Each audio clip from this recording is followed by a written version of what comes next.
Mira, Marina, dijiste ahorita que nos encontramos en otro espacio y decías y en otro programa y ya no alcancé a decirte y con el pretexto de un nuevo libro que nos hace llegar El machismo invisible. Marina Castañeda, psicoterapeuta, ella es autora de un libro, ya les habíamos dicho, La experiencia homosexual, El machismo invisible, y el libro será presentado el próximo jueves, pasado mañana, ¿verdad?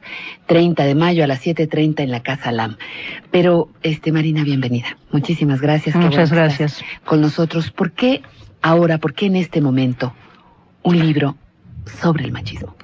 Por varias razones, Fati. Buenos días. Buenos días. Porque muchas personas hemos venido notando desde hace años que las mujeres han cambiado mucho y la condición de las mujeres ha cambiado mucho en las últimas décadas.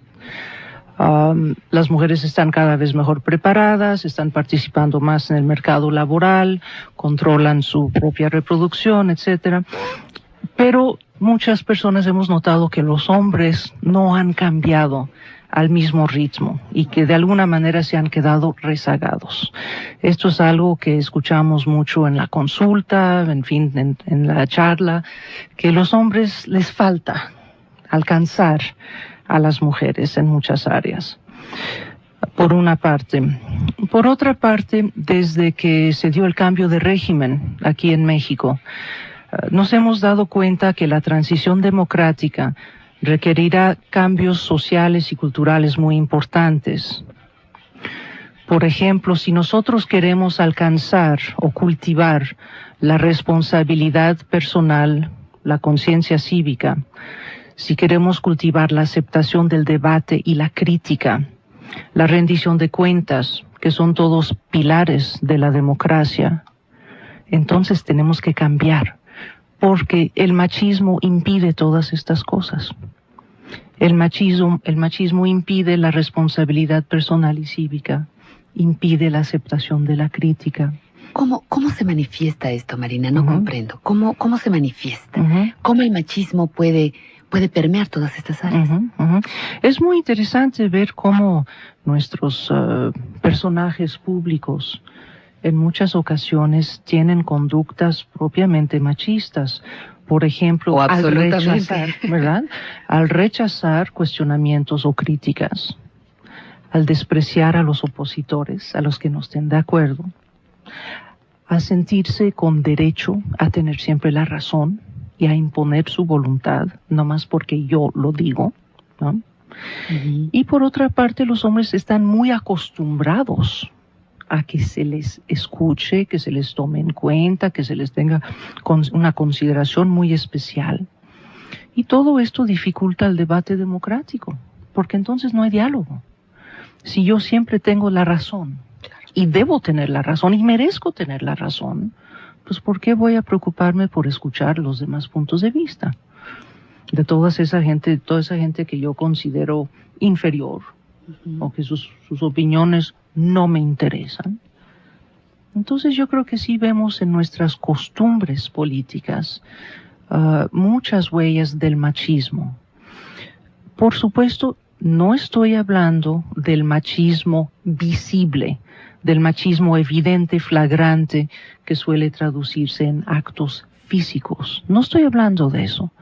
Estoy hablando de un machismo invisible que se da cuando, bueno, por lo menos en cierta clase social, política, intelectual, los hombres ya no le pegan sistemáticamente a las mujeres, ya no golpean a las mujeres, ya no las encierran, ya no les prohíben estudiar o trabajar. Bueno, algunas. Con reservas, claro. ¿Verdad?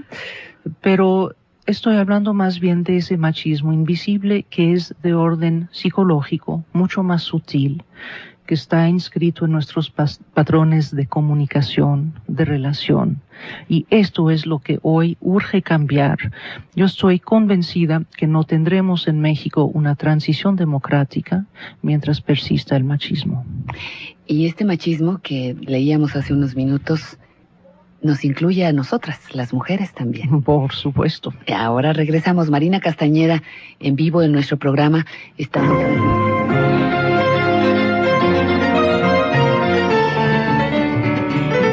¿Por qué hablas del machismo invisible si pareciera que es bien visible?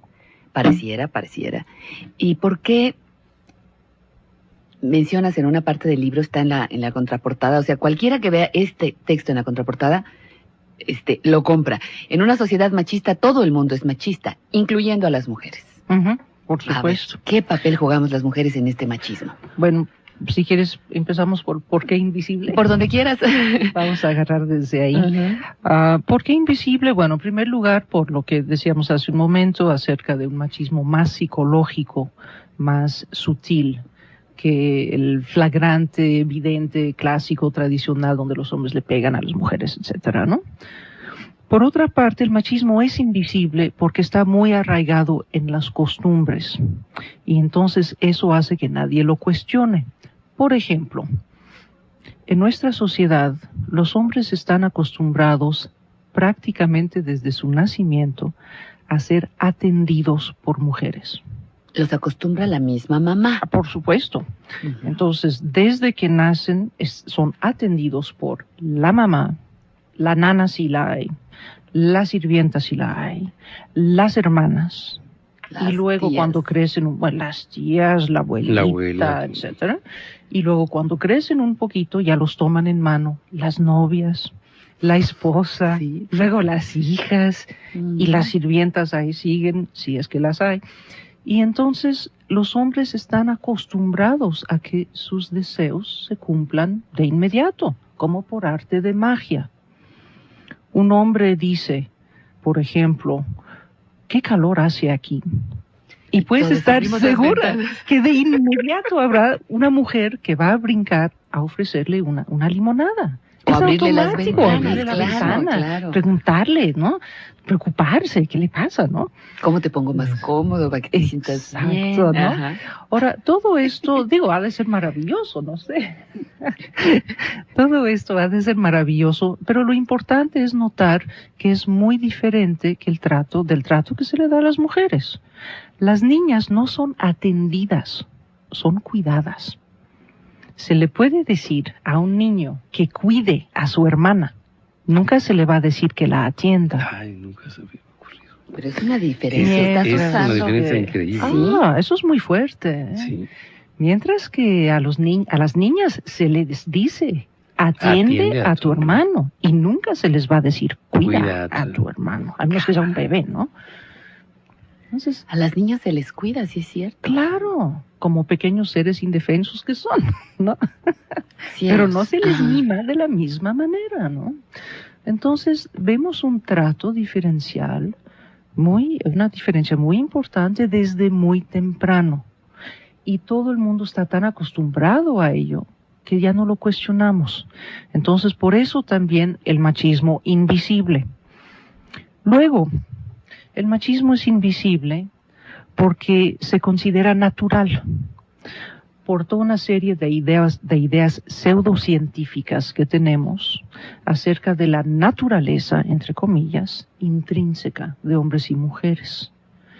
Entonces, se considera natural que los hombres sean agresivos, promiscuos, celosos, etcétera, parranderos. ¿Perdón? Controladores, exigentes, impacientes, malhumorados, etcétera.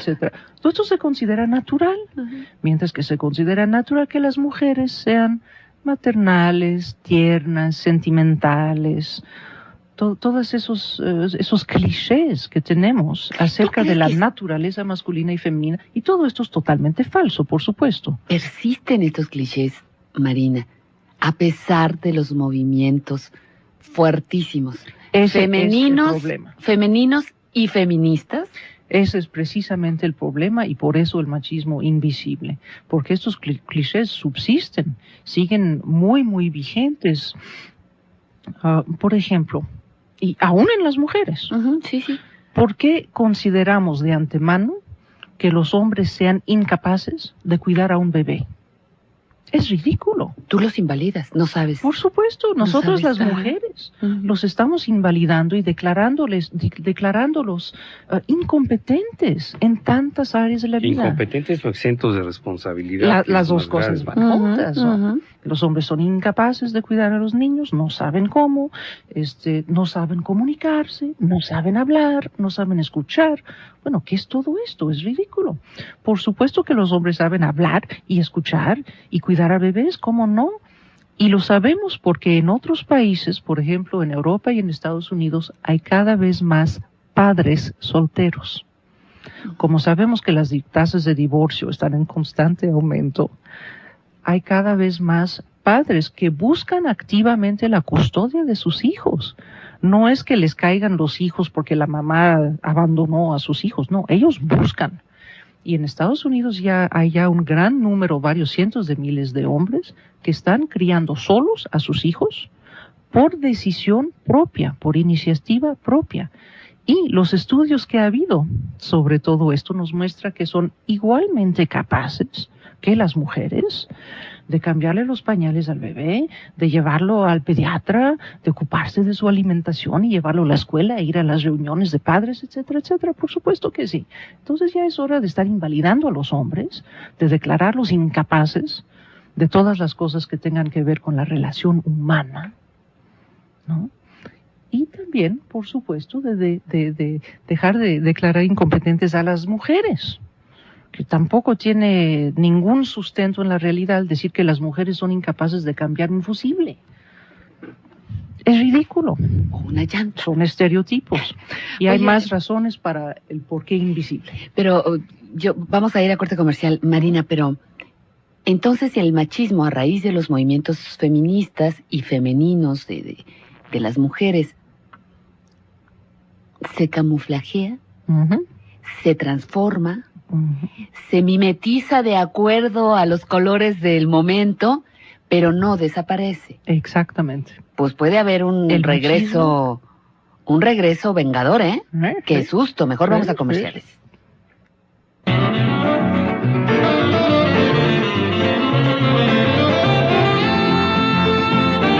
A ver, Marina, seguimos aquí con este asunto. ¿Cómo es? ¿Se ha mimetizado? Sí, se ha mimetizado, se ha transformado. Tú me dijiste fuera de micrófonos, Patricia se ha modernizado.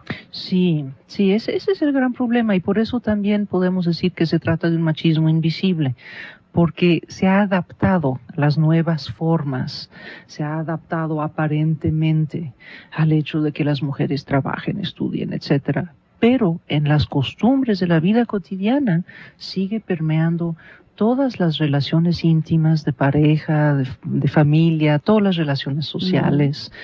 Entonces, por eso también podemos hablar de un machismo invisible. Y también porque solemos pensar en el machismo como un atributo personal. ¿Cómo? Decimos que tal o tal fulano es muy macho, es muy machista. Y creemos que es un rasgo personal. Yo comencé a sospechar que se como trataba... la excepción que confirma la regla, y la realidad es que todos somos. Hay muchos. Sí, todos, incluyo las mujeres, por supuesto. No lo fueran, que no fuera mal. Yo comencé a sospechar que estaba pasando algo chistoso cuando a través de mis años de consulta escuché tantas veces a mujeres decirme que, por ejemplo, su marido era muy especial. Y acto seguido me describían a un hombre prepotente, exigente, impaciente, controlador, malhumorado. Y yo entonces pensaba, bueno, ¿será posible que todas estas mujeres estén casadas con el mismo hombre? ¿Qué está pasando? Claro, es un bárbaro. ¿Cómo es posible que todos estos hombres tan especiales, muy especiales, sean absolutamente idénticos? Ay, sí. ¿O habrán ido todos a una escuela especial donde se les enseña cómo ser machistas? Porque son todos iguales. Hay una escuela mexicana, ¿no? Me imagino. Pues yo creo que la escuela mexicana de machismo. El machismo es oriental y... Es oriental, sí, muy lejano. Sí, pero a nosotros... es mexicano y guatemalteco. Sí, pero a nosotros nos pertenece el orgullo nacional de haber exportado el término. Claro. Al lenguaje internacional. O sea, en inglés se dice macho. En francés se dice macho. Eso sí nos corresponde a nosotros. maravilloso. La La gran exclusividad de contribución la- a la de la palabra. cultura universal, ¿no? Pero ¿qué descubriste? Estos hombres eran controladores y estas mujeres, ¿cómo son? Porque